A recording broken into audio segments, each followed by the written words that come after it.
What up, crew? What's good? Welcome to another episode of the Crew Book Club podcast.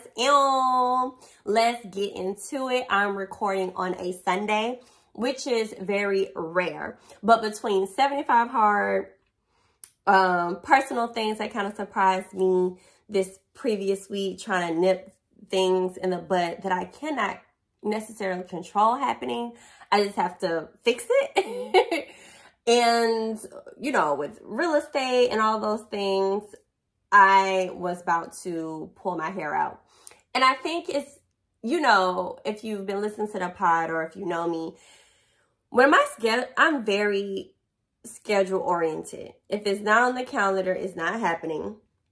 So when things get thrown into my ranch, that's by surprise or improper planning of others that can affect my schedule, that drives me up the wall. But you know, life happens and I'm dealing with it.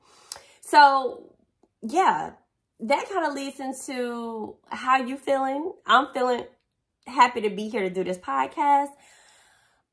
And the other side of me wants to skip a week, be like, I done gave y'all 59 episodes straight. I'm okay to take time off. But then I get a comment under one of my YouTube videos saying, be consistent and you'll win. Or my pastor, when I went to talk to him about what I was, you know, just letting him know, one of his messages kind of catapulted me into the direction to believe in myself and pull this podcast off.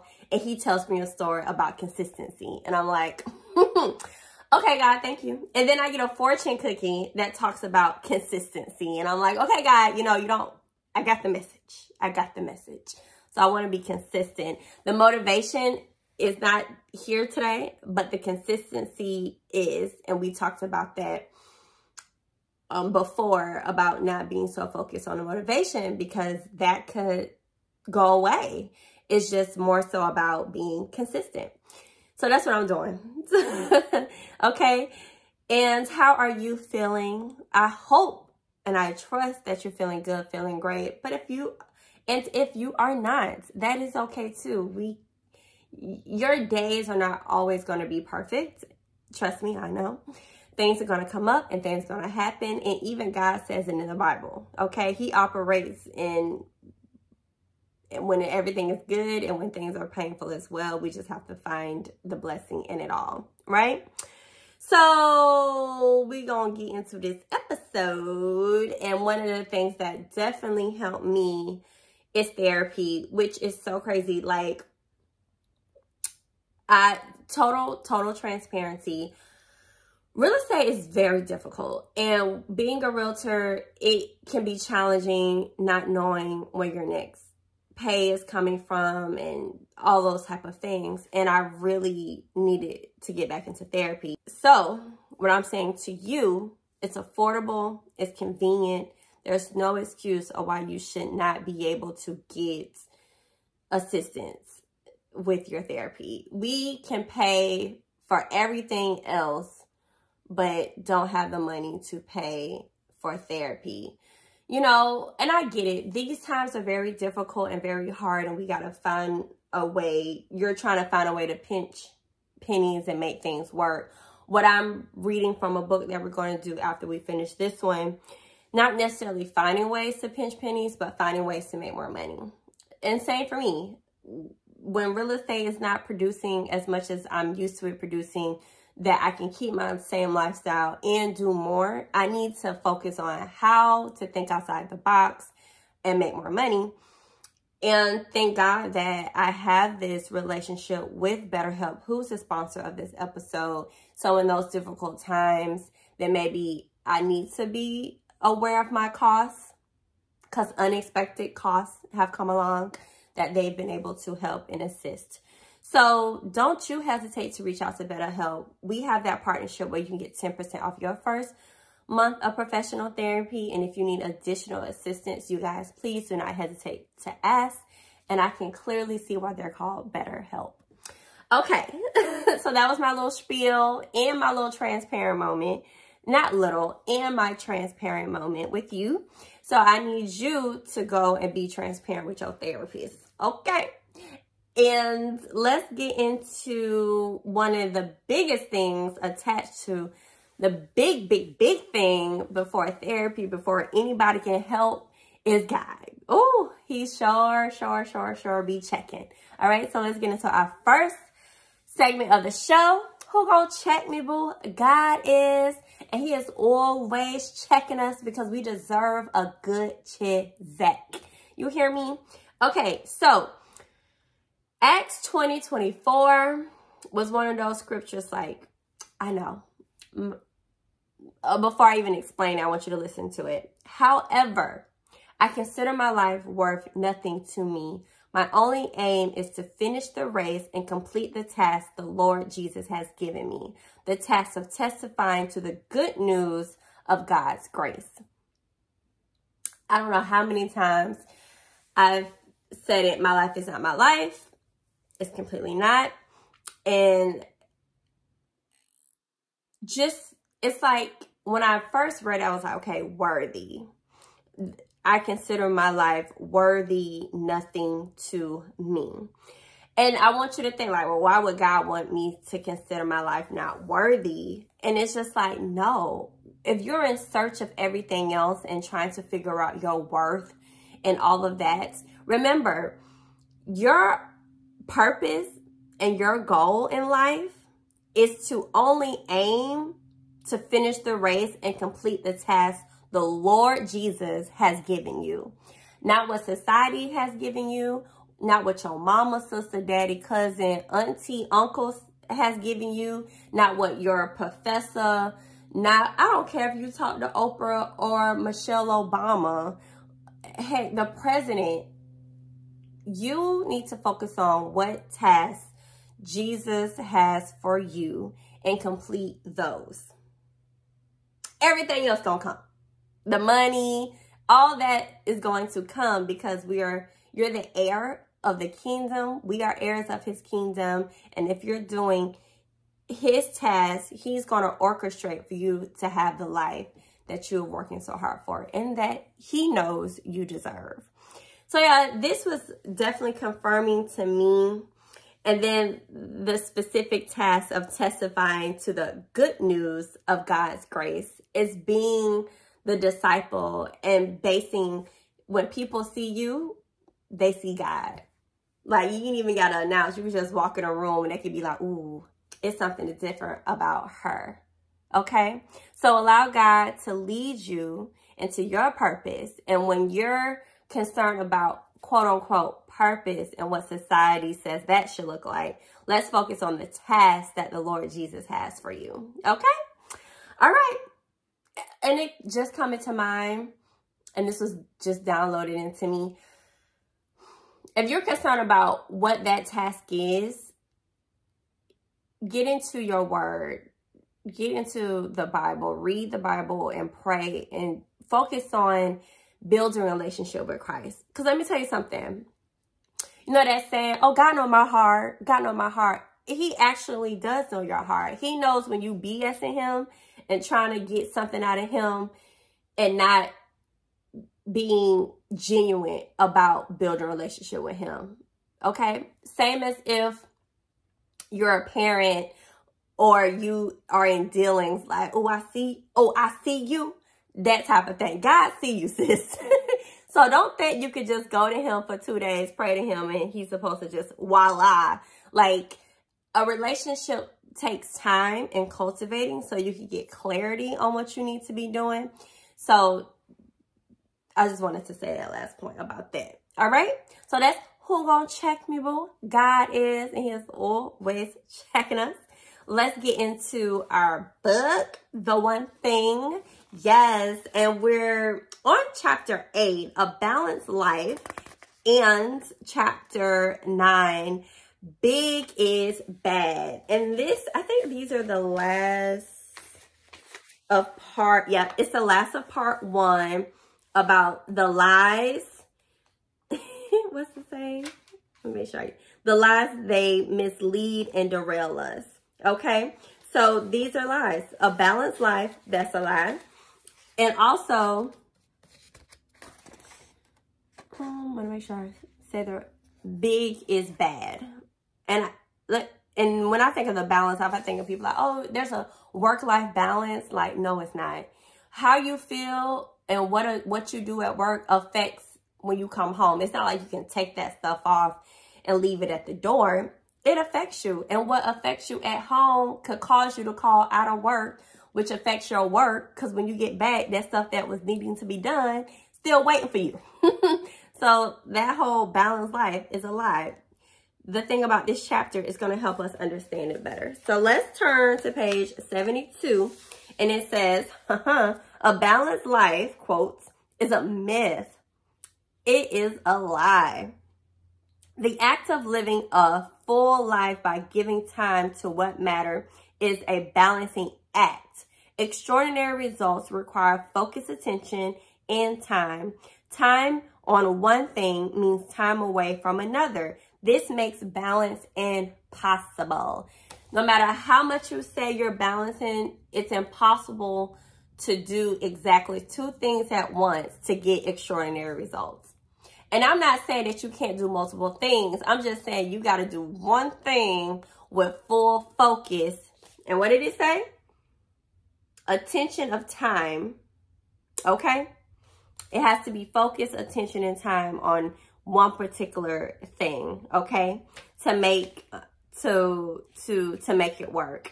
I wanted to read this above what I just read on page 73. We hear about balance so much, we automatically assume it's exactly what we should be seeking. Y'all, it's not. The things we should be seeking is, it says, purpose, meaning, significance. These are what makes a successful life, not the balanced life, okay? So instead of focus on the balance, let's focus on the purpose, the meaning, and the significance of what you're doing to make your life successful. Ooh, that was so good. Okay, even on page 75, it goes into talking about middle mismanagement. It says here, the desire of balance makes sense, right? This calm is so real that we just know it's the way life has meant to be, but it's not. That's what they sell us. Oh, you should have a work-life balance, or, you know, oh, you need more balance in your schedule. Like, no, let's talk about it. It says here on page 75, if you think of balance as the middle, then out of balance is when you're away from it. The problem with living in the middle is that it prevents you from making extraordinary time commitments to anything. And your effort to attend to all things, everything gets shortchanged and nothing gets its due. Yeah, you start penny pinching your time towards something. And honestly, if you think about how quick are you in the creative space? I know, like, for me, sometimes if I'm in my think tank or if I'm having a moment or a vision comes, it could come like this, but then I want to spend some time on it and I can't just turn it off because I want to get to the next thing.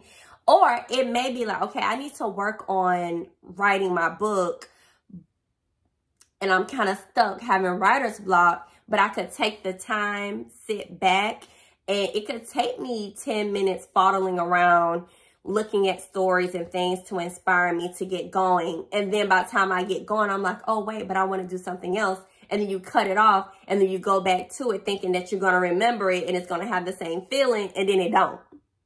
Okay? So, and I know that you might think that contradicts what we've talked about in the past. Like, oh, just do something for 10 minutes, yada, yada, yada. No, it doesn't. Because when you think of just doing something for 10 minutes, that's just make the commitment to say that you did it. It's a difference from getting into the groove and not being in the groove because you didn't give time for it. Okay? So that's the difference, all right? Okay, so let's turn to page 82, and that's the last. There's a lot of juice in these, but I be trying to like hit the tight pinpoints that significantly hit me. So that's why I recommend ordering the book. The link is in the show notes to do that as well. Or you can listen to it on Audible, which we have a partnership with them. That link is in the show notes too. You can get free 30 days of premium access to books, comedy, they have wellness things. They have way more than just audiobooks. So definitely check that out, okay? And follow along as we read. So on page 82, life is a balancing act. The question of balance is really a question of priority. When you change your language from balancing to prioritizing, you see your choices more clearly and open the door to changing your destiny. When you act on your priority, you'll automatically go out of balance, giving more time to one thing over another. The challenge becomes how long you stay on your priority. Ooh. To be able to address your priorities outside of work, be clear about your most important work priority so you get it done. Then go home and be clear about your priorities there so you can get back to work. Remember, I just talked about that. Having the balance of work and life. You have to prioritize what's important so you can get the extraordinary results and not just trying to do every little thing. Because that we talked about on last episode 59. Being a disciplined person, no one's 100% disciplined. They're just doing the important things that they need to be disciplined in, the right habits. Okay? So, best advice on page 82. When you're supposed to be working, work. And when you're supposed to be playing, play. Okay? So that was chapter 8 of Balanced Life and how much that is a lie. And these are ways to figure out how to not just be in the middle so you can get extraordinary results. All right? So let's look at let's get into chapter 19. I was about to say chapter 19. Let's get into chapter 9. Big is bad. Oh, I don't know. Well, I know the psychological thing that has to go with going big and doing big, because people can say they want to do big things but be very timid to do big things, and when presented the opportunity to do big things, people tend to sabotage the opportunities or run away. And crew, we're not going to be doing that. We're not going to be sabotaging. We're not going to be getting scared, getting our panties in a bunch and running away. What my grandma call it? Hightailing. We're not going to be hightailing. You hear me?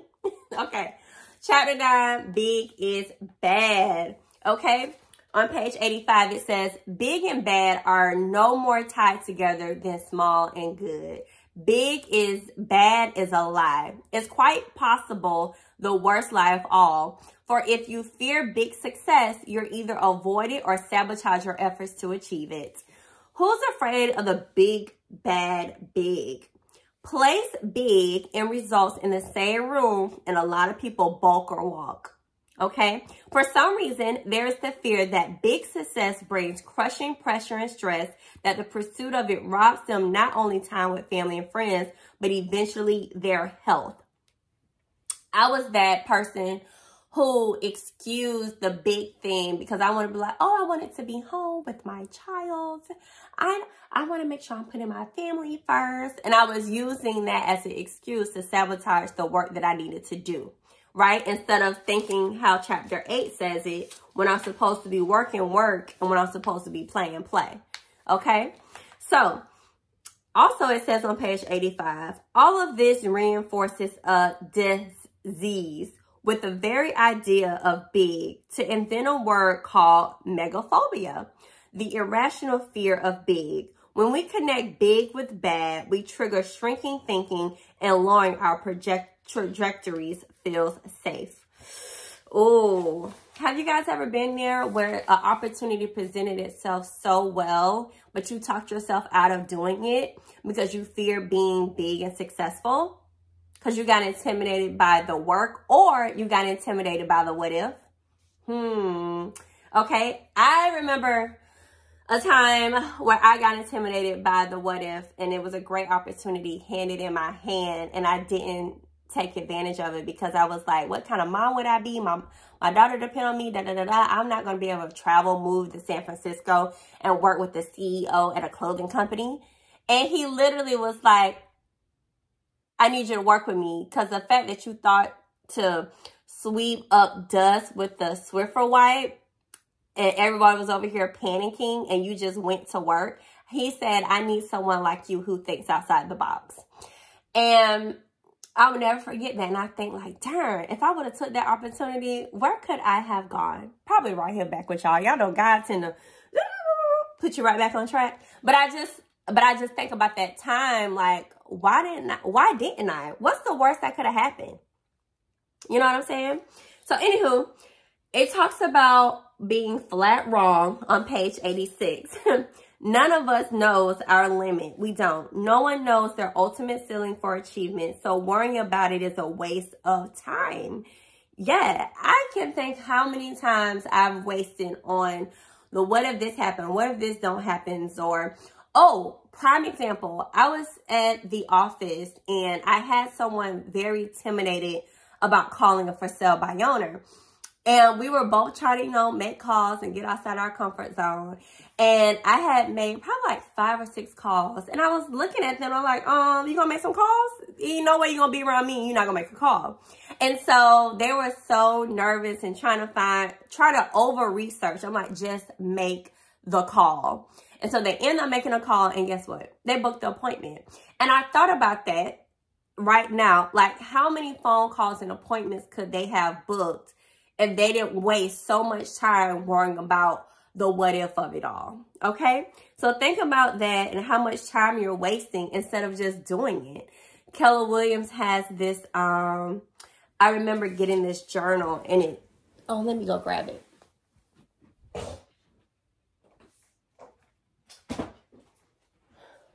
When I first joined this brokerage, they gave me a journal and it said, fail often, fail fast, fail forward. So let's be quick to fail. What's the worst that can happen? You succeed or you learn from it, all right? To get better. But if you don't do either, you stay stuck. Who wants to do that? You can't be a part of the crew and want to stay stuck. It's just not going to happen. Okay? So let's look at page 87 of chapter 9, Big is Bad. Going big. It says thinking big is essential to extraordinary results. You can't expect, y'all, we cannot expect extraordinary results and we don't even think we can do it. Okay? The only action that becomes springboards to succeeding big are those informed by thinking to begin with. So big thinking is to start. So you're a big thinker now. All right. So let's now act big so we can succeed big. On page 88, it says, what you do is determined by what you think. How big you think becomes a launching pad for how high you achieve. Okay. Every level of achievement requires its own combination of what you do, how you do it, and who you do it with, the crew. Okay. The trouble is that the combination of what, how, and who gets you to one level of success won't naturally evolve to a better combination that leads to the next level of success. So sometimes we got to switch it up. Who and what and systems was in place that got you to here is not going to be the same things that's going to get you to the next level. And I'm preaching to myself because I was able to get myself to this position. Now I'm realizing I need a team to get me to the next level so I can scale my business and podcasting. Okay. And my brand as the host of the Crew Book Club podcast. Hey. Okay. Back to the book, page 88. It says, doing something one way doesn't always lay the foundation of doing something better, nor does a relationship with one person automatically set the stage for a more successful relationship with another. Okay. If you learn to do something one way and with one set of relationships, that may work fine until you want to achieve more. It's then that you'll discover you've created an artificial ceiling of achievement for yourself that may be too hard to break through. In effect, you've boxed yourself in when there is simply a way to avoid it. Think as big as you possibly can and base what you do, how you do it, and who you do it with on succeeding at that level. Okay? So when you limit yourself to your traditional surroundings, you are blocking yourself and putting a ceiling on the possibilities of doing and achieving more. Okay? Don't get so bogged down by how and what and who you're doing things with because you want to be quote unquote loyal. If they get offended that you're trying to find a way to scale, they're not loyal. Or maybe they should be figuring out how to help you scale more, or putting themselves in positions to learn more on how to help you. Okay? That's my thought process on that. Okay? Here it says on page 89 as well, what you build today will either empower or restrict you tomorrow. So don't get just stuck on what you're doing today. Okay? Let's focus on, okay, we got this done today. All right, what are some habits and things that I can put in place to get me prepared and ready for tomorrow? Don't be Blockbuster to Netflix when the opportunity presents itself. Okay? Think about that. All right? All right. So on page 91, it says, big goals can seem unattainable at first. Y'all, it can be intimidating. Trust me. I hosted my first meet and greet and then my first mastermind back to back in the last quarter, November, first week of November, then the first week of December. I was pulling my hair out between October and December after the mastermind. But I can tell you, they both went amazing and they both empowered me to want to do more. So when I'm reading this, it hits home a lot more. So it says, as I continue on page 91, yet many times have you set out to do something that seemed like a real stretch at the time, only to discover it was much easier than you thought. Sometimes things are easier when we imagine, and truthfully, some things there are a little bit harder, and that's okay. That's when it's important to realize that on the journey to achieving big, you get better. Big requires growth, and by the time you arrive, you're big too. As you experience big, you become big.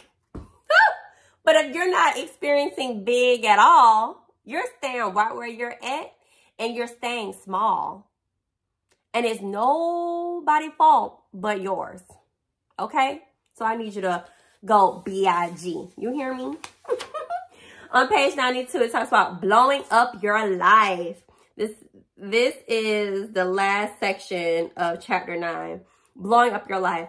Big stands for greatness, extraordinary results. Pursue a big life and you're pursuing the greatest life you can possibly live. You must be open to the possibility that your life and what you accomplish can become great. Okay? You got to be open to it. Okay? Don't fear big, y'all. Don't. Okay? Don't fear mediocrity, okay? Fear waste. Those are the things you should be fearing. It also says here, fear the lack of living to your fullest. Like, why would you want to lack your life? Don't lack your life. Live to the highest and fullest potential, okay? And don't let your fear get in the way. It says here, when we fear big, we either consciously or subconsciously work against it. We either run toward lesser outcomes and opportunities, or we simply run away from the big ones, okay? Only living big will let you experience your true life and work potential. Listen, I like this quote on the last page of chapter 9. It says, people who are crazy enough to think they can change the world are the ones who do. Now, that is what I want you to do. I want you to have, what Papasan say? Crazy faith. Okay, I want you to have crazy faith in yourself. All right? So, those were chapter 8 and 9. And I love it. One of the songs that come to my mind, Doing It Way Big. Oh, I can't think of the song. I'm going to think of it. I'm going to think of it and tell you the name. Okay, so that is... Oh, wait. I'm tripping, y'all. I tell y'all, I feel... Oh, okay. Let me get it together. Page 82... is going to be your challenge of the week. Let's get to page 82. Okay, remember we talked about life is a balancing act. So this week, I want you to treat your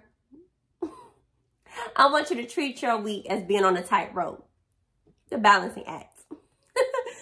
The thing is, when you're on a tightrope, you have to focus.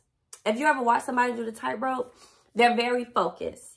And they're focused on one specific point, right? And what I want you to do is, I want you, when you're working, I want you to be working. And I want you to envision your work time as being on the tightrope to the task that needs to be completed in that moment. Okay? And if you're at home, spending time with your family or playing, I want you to be on the tightrope so that way you're focused on that of play and focus on that with your kids, and you're not dipping and dabbing between work and home. Okay? So that's going to take some time management.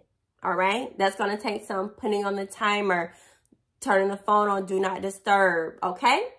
All right. That's going to take some planning. And that's where a lot of people lack. They lack planning. They say they want to do things, but when the time comes to do it, they don't have a plan of action. And then they waste time coming up with a plan of action in that moment. And then the time is flown by and you couldn't even get in the groove because you just put the plan together. All right? So I want you to get on a tightrope and be focused this week. All right? Now, what would the crew do? Ooh, we finally, let me stop. I got an email. This wasn't a DM. This was actually emailed to thecrewbookclub@gmail.com. You can DM on our IG at the Crew Book Club to ask your questions. And this one had a nice little paragraph. I'm gonna read it right now. It said, I reached out a while back when I was having issues with my friends after working together. I moved up and they started treating me differently. Oh, I remember this. We did figure out our relationship, but now I'm in a position I need advice on what to do now that my pay isn't reflecting the extra work that I am doing. I'm nervous to bring it up because I don't want to ruffle my boss's feathers and possibly lose my job. I'm hoping you can give me some advice on what to do. Oh, okay. So your friends that were your coworkers, y'all are now friends. Or y'all got to understand it. Well, that's good. Communicating. I'm happy that all worked out and they're treating you, hopefully they're treating you with respect as your boss, as you being their boss. Okay, now when it comes to, I'm a strong believer to not be doing extra work that I'm not getting paid for. You got to open your mouth. I understand you concerned about maybe losing your job. But also, if that's not in the scope of your contract and they let you go, that's possibly a lawsuit. And if you're doing work, especially if it's off hours, that's not legal either. Y'all, oh. And I don't want to come off as if, girl, you do entrepreneurship full time, you don't understand corporate. But I have worked in corporate. And there was times where I found out how much people were getting paid and it didn't reflect my salary. And I asked for an increase. And I remember when I got pregnant with my daughter and they wanted to give me a certain pay, I said, no, I work for this.